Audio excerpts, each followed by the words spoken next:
Husband के support के साथ, शायद वो बिजनेस में मेरे साथ नहीं है, बट उनके सिवा शायद मैं यहाँ पे नहीं होती, क्योंकि उनके साथ है इसीलिए मैं यहाँ पे हूँ। वुमेन पावर क्या है, मुझे ऐसा लगता है यहाँ पे जितने भी मेल्स बैठे हैं वो ये एग्री करेंगे कि सबसे ज्यादा सपना जो देखता है वो है लेडी। क्योंकि कल मैं कुछ चीजें सुन रही थी, विक्रम जी बोल रहे थे मेरी वाइफ को ज्वेलरी लेके देना है, तो मुझे ऐसा लगता है अगर एक लेडी के पास सपना है लेकिन उसकी डिपेंडेबिलिटी हो जाती है हस्बैंड के ऊपर, वो सोचती है मुझे अच्छे घर चाहिए, अच्छी गाड़ी चाहिए, अच्छी ज्वेलरी चाहिए, मेरे बच्चों की एजुकेशन अच्छे स्कूल में होना चाहिए, लेकिन वो ये बात कभी नहीं सोचती कि उस सारी चीज के लिए क्या हम सिर्फ एक ही पर्सन को जिम्मेदार बना सकते हैं, वो है अपने हस्बैंड। अगर हमने सपोर्ट किया अपने हस्बैंड को तो वही चीज जो हम 10 साल में कर सकते हैं, क्या उसे हम 5 साल में कर सकते हैं? 100%। दूसरी चीज, मैं जब भी कोई लेडी से मिलती हूँ तो हमेशा बोलते हैं टाइम नहीं है।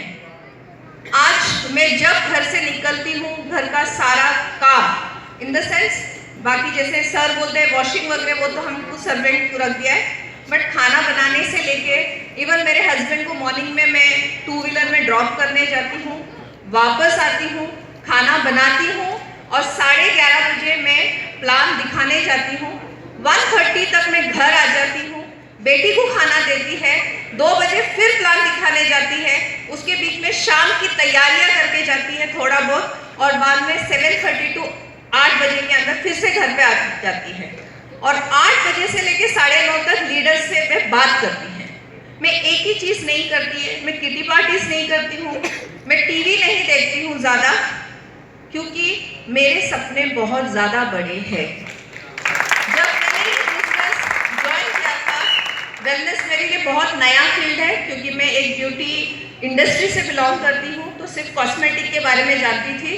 वेलनेस मेरे लिए बहुत ही ज़्यादा नया था, लेकिन एक चीज़ मेरे लिए बहुत पुराना था, वो था मेरा लाइबिलिटी। और मैं देख रही थी मेरे हस्बैंड बहुत स्ट्रगल कर रहे थे उस चीज़ के लिए। और जब मैंने आयुशांति के साथ सर वेस्टीज में जब ये मर्ज हो गए, सर आए थे गुलाब सर, बोले एक बार ट्राई करके देखो। मैंने बोला ठीक है सर, आपके बिलीफ के ऊपर मैं ये बिजनेस फिर से वेस्टीज में ट्राई करके देखती हूँ। बट मेरा 12 लाख का लाइबिलिटी है, और मैं जब भी सर ड्रीम लिखने बोलती हूँ मैं वही ड्रीम लिखते आई हूँ। और जब मैंने 12 लाख का लाइबिलिटी लिखा था, तब मैंने वेस्टीज से 5 से 6 लाख रुपए कमाए थे इन 8 से 9 महीने में।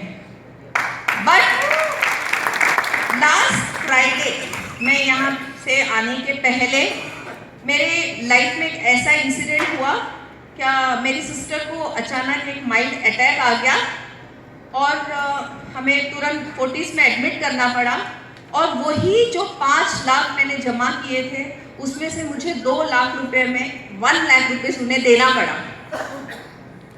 मुझे अच्छा लगा, मैं बोला ठीक है शायद भगवान की ये मर्जी है, मेरा महीना और थोड़ा आगे जाएगा। उसके बीच में उनकी बेटी की शादी है, जिसके लिए मैं उनको फाइनेंशियली सपोर्ट पहले से कमिट कर चुकी थी, मैं वो भी उन्हें हेल्प कर रही हूँ। और मैंने फिर सोचा अब फिर से ये 7 लाख रुपए कैसे बनाएंगे।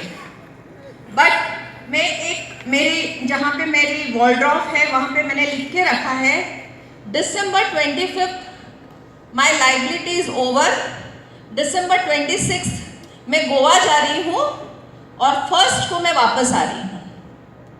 तो मेरी बेटी पूछ रही थी मुझे ये आपने लिख के रखा है, लेकिन अभी इतने सारे प्रॉब्लम्स हुए तो आपको ऐसा लगता है ये होगा? मैंने बोला ये तो हो गया। और मैं December 25 रात को मैं गोवा जा रही हूँ, मुझे पता नहीं बट मैं जाऊंगी और लाइबिलिटी खत्म करके जाऊंगी। जब मैंने ये बिजनेस डायरेक्ट सेलिंग इंडस्ट्री में स्टेप किया था, तब मुझे एक चीज सिखाई गई थी, अपने घर को पहले कन्विंस करो तो ही आप बिजनेस बाहर कन्विंस कर सकते हो। मैंने सबसे पहले अपने हस्बैंड के साथ बैठी, मैंने बोला मैं ऐसा कुछ करने जा रही हूँ, इससे हमें ये चीज़ जो हम प्लान कर रहे हैं इसमें मैं आपको सपोर्ट करना चाहती हूँ, क्योंकि आप जब 12 बजे तक काम करते हैं, आप जब 15 दिन जब मेरे साथ नहीं रहते हैं, तो मैं क्यों नहीं काम करूं और हम दोनों साथ में काम करके 3 साल के बाद हम क्यों नहीं अपना रिटायरमेंट लाइफ जी सकते। ये थॉट से मैंने स्टार्ट किया था। मेरे हस्बैंड को मैंने कभी फोर्स नहीं किया बिजनेस में आने के लिए, बट मेरी ग्रोथ देख के उन्होंने मुझे एक बात बताई 1 मंथ पहले, कि मुझे ऐसा लगता है कि मैं मेरा जॉब छोड़ सकता हूँ। एंड वो मेरे लिए बहुत बड़ी बात है, भले वो आज यहाँ पे नहीं है, बट इट इज़ बहुत बड़ी बात है मेरे लिए। और ये मेरा कमिटमेंट है कि बाय दिसंबर 2017 तक मैं DUCD लेवल जो हाईएस्ट लेवल है, और मेरा ये सपना है कि मैं विनिंग टीम की फर्स्ट DUCD इन मुंबई बनूं, और वो कोई भी चैलेंज आए मैं बन के दिखाऊंगी। बिकॉज लाइफ में ऐसा नहीं है मेरे साथ चैलेंज नहीं आए थे। जब भी मैं घर से स्टेप आउट करती हूँ, लड़की है तो बहुत सारे लोग बोलते हैं लड़की को छोड़ के जा रही है, और कुछ हो गया तो मैंने एक ही चीज़ बोली, अगर मैं मार्केट में भाजी भी लेने जाऊँ ना, तब मेरे लड़की को कुछ हो जाएगा तो क्या। मुझे एक चीज़ पे भरोसा है, वो है भगवान, क्योंकि जैसा सर बोलते हैं इंटेंशन मेरा सही है मेरे फैमिली को सपोर्ट करने का, तो मुझे ये पता है कि कुछ भी नहीं होगा। लोग जब बोलते थे आप इतना काम करते हैं, आपकी बेटी की स्टडीज कैसे आप करते हैं, मैंने मेरी बेटी को समझाया तुम अच्छे से पढ़ाई करो, ताकि बाहर वाले लोग ये नहीं बोले कि मम्मी बिजनेस कर रही है और बेटी पढ़ाई नहीं करती है। और उसने 91% स्कोर किया, इसलिए मैं बहुत प्राउड फील करती हूँ। तो ऐसी क्या चीज़ है, हम क्यों नहीं कर सकते। और ये बहुत ईजी है, क्योंकि जैसा पहली चीज़ ड्रीम ये भी लेडी करती है, दूसरी चीज़ कंज्यूमर एम्पावरमेंट। एक लेडी को बोलो तुम ये सिर्फ शॉप चेंज करो और ब्रांड चेंज करो, तुम्हारे घर में 300 रुपया आ जाएगा, वो लेडी तुरंत साइन कर देती है। ये मेरा एक्सपीरियंस है। बिकॉज उसको ऐसा लगता है 300 रुपया, बस 300 रुपया इसके लिए इतनी बड़ी बात है कि हम बोलते हैं 500 रुपया भी आप सेव करेंगे एवरी मंथ, 12 महीने में आपके पास 6000 रुपीज़ आएगा, जिससे आप एक गोल्ड कॉइन ले सकते हैं। आपकी शादी के बाद से अभी तक क्या ये कंज्यूमर प्रोडक्ट में आपको कभी कुछ मिला है? कुछ भी नहीं।